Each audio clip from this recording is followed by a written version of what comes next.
জানো টুকলার মা, পাশের বাড়ি সেন বৌদির মেয়ে মিথিলাদের কোন ছোকরা সে পালিয়েছে গো। ও মা গো, তাই নাকি? ছ্যা ছ্যা, হবে না বা কেন বলো?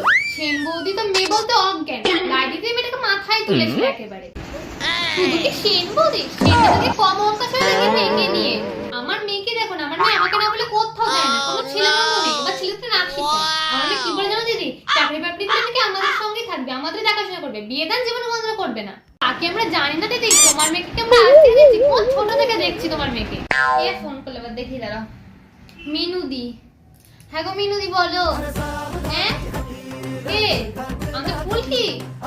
কি গো কি গো, কি হয়েছে আমার ফুলকি, কি হয়েছে আমাকে বলো ও দিদি। দিদি গো, তোমার সর্বনাশ হয়েছে, তোমার কপাল পুড়েছে গো। আমাদের ফুলকি মাছ বেচতে আসে না, ওই সৌম্যর সঙ্গে নাকি গিয়ে পালিয়ে কালী মন্দিরে বিয়ে করেছে গো। এ আমার কি সর্বনাশ হলো দিদি, আজ আমি কাকে মুখ দেখাবো? আমার তো ফোনটা